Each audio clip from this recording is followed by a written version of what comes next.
नमस्कार। समाज को बदलने की असली चाबी आखिर किसके हाथ में है?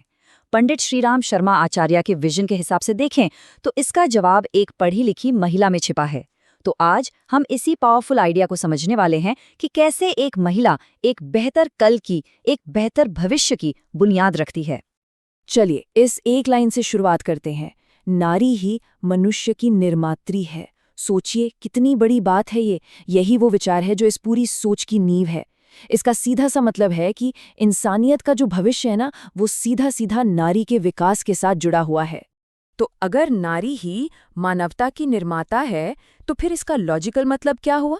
यही कि किसी भी समाज की तरक्की इस बात पर टिकी है कि वहाँ की महिलाएं कितनी विकसित हैं। मतलब एक बेहतर समाज बनाने का रास्ता महिलाओं को मजबूत बनाने से ही होकर गुजरता है।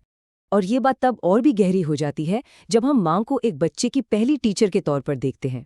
इस सोर्स के मुताबिक बच्चे का शरीर, उसका मन, उसका कैरेक्टर, ये सब कुछ सीधे माँ की सेहत और उसके विचारों से बनता है।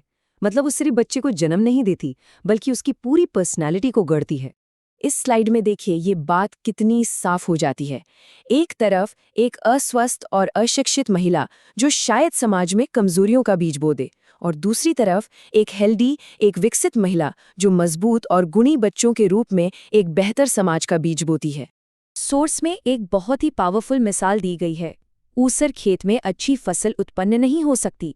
बिल्कुल सीधी सी बात है ना। अगर हमें खुशहाल समाज की फसल चाहिए तो सबसे पहले हमें उस जमीन को उपजाऊ बनाना होगा जहां से ये समाज उगता है, और वो जमीन है हमारी महिलाएं। इसी आइडिया को समाज के रथ वाली इस मिसाल से भी समझा जा सकता है। सोचिए, पुरुष और महिला इस रथ के दो पहिए हैं। अब अगर एक पहिया बड़ा और दूसरा छोटा या कमजोर हो तो क्या ये रथ ठीक से आगे बढ़ पाएगा? कभी नहीं। सच्ची तरक्की के लिए दोनों का बराबर होना, मजबूत होना बहुत जरूरी है। तो फिर ये सवाल मन में आना लाजमी है कि अगर महिलाएं समाज के लिए इतनी ही जरूरी हैं, तो फिर अक्सर उनकी स्थिति को इतना कमजोर क्यों किया गया? ये सवाल हमें एक आदर्श सोच से हटाकर एक बहुत ही कॉम्प्लेक्स और कड़वी सच्चाई की तरफ ले जाता है। तो चलिए बात करते हैं एक खोई हुई विरासत की। लेखक यहाँ एक बहुत बड़े विरोधाभास की तरफ इशारा करते हैं। एक तरफ हमारा वो सुनहरा अतीत है जहाँ महिलाओं का बहुत सम्मान था, और दूसरी तरफ आज का चुनौतीपूर्ण प्रेजेंट है जहाँ हकीकत कुछ और ही है। जरा इस टाइमलाइन पर नजर डालिए। ये गिरावट कितनी साफ दिखती है। पुराने जमाने में नारी को देवी माना जाता था, अर्धांगिनी यानी बराबर का आधा हिस्सा। लेकिन आज के दौर में आते आते उसे अक्सर एक बोझ की तरह देखा जाने लगा, जिसे समाज के रीति रिवाजों ने बेबस कर दिया। ये प्राचीन कहावत यत्र नार्यस्तु पूज्यन्ते रमन्ते तत्र देवता उसी पुराने सम्मान को दिखाती है। ये सिर्फ एक कहने की बात नहीं थी, बल्कि एक सामाजिक सिद्धांत था। इसका मतलब था कि समाज की खुशहाली सीधे सीधे महिलाओं के सम्मान से जुड़ी हुई है। लेकिन आज की कड़वी हकीकत क्या है? लेखक के हिसाब से दहेज एक सामाजिक अभिशाप बन गया है। महिलाओं की भूमिका को बस किचन और बच्चे पैदा करने तक ही सीमित कर दिया गया। उन पर भरोसा नहीं किया जाता और उन्हें पढ़ाई लिखाई और आर्थिक आज़ादी से भी दूर रखा जाता है। तो इस गिरावट के बीच सोर्स हमें एक आदर्श की तरफ ले जाता है, भक्ति का आदर्श। यहाँ द्रौपदी की कहानी को एक पत्नी के कर्तव्यों के बेस्ट एग्जाम्पल के तौर पर पेश किया गया है, जो हमें एक बिल्कुल अलग नजरिए से सोचने पर मजबूर करता है। द्रौपदी सद्भाव का कौन सा रास्ता बताती हैं? सबसे पहले बिना किसी घमंड या अपनी इच्छा के सेवा करना, घर के हर सदस्य यहाँ तक कि नौकरों का भी ख्याल रखना, अपनी इच्छाओं को पति की इच्छाओं के साथ मिला देना, गॉसिप, आलस और कड़वे बोल से दूर रहना, और सबसे पहले उठना और सबसे आखिर में सोना। ये अनुशासन और सेवा का एक आदर्श है। और यहीं एक बहुत ही दिलचस्प, कह सकते हैं, एक पहेली सी सामने आती है।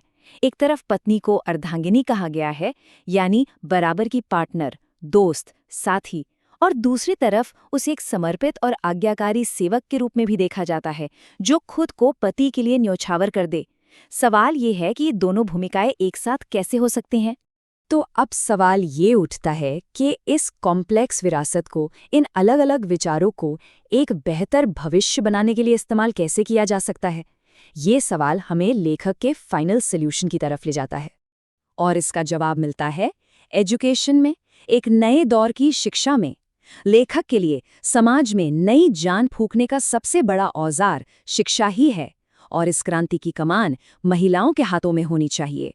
लेकिन यहाँ पर शिक्षा का मकसद क्या है, ये समझना बहुत जरूरी है।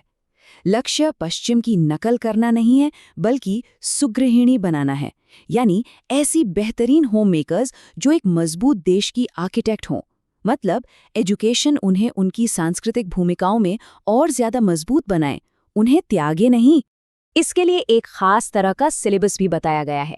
इसमें गीता और रामायण जैसे ग्रंथों से नैतिक शिक्षा मिलती है, तो वहीं हेल्थ साइंसेज, चाइल्ड साइकोलॉजी और न्यूट्रिशन जैसे सब्जेक्ट्स उन्हें परिवार और समाज को सेहतमंद बनाने की प्रैक्टिकल नॉलेज देते हैं। तो इस एजुकेशन का असर 2 लेवल पर होता है।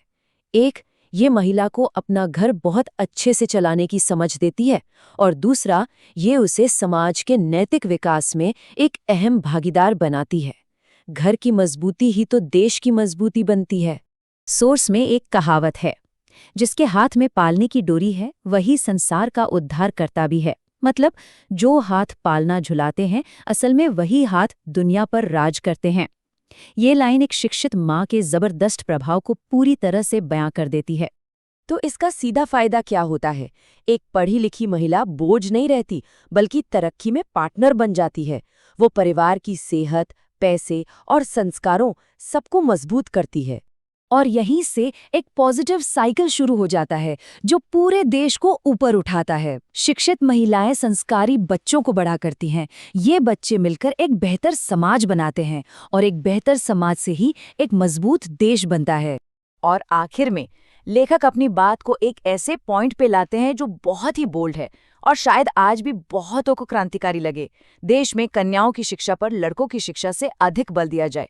ये दिखाता है कि वो महिलाओं के रोल को कितना ज्यादा जरूरी मानते थे। तो चलिए इस सवाल के साथ इस चर्चा को यहीं रोकते हैं। सोचिए जरा, अगर किसी समाज का पूरा फोकस अपनी महिलाओं की समझ और शक्ति को बढ़ाने पर शिफ्ट हो जाए, तो वो समाज किस हद तक बदल सकता है? ये एक ऐसा सवाल है जो हमें इस पूरी सोच के दिल में ले जाता है।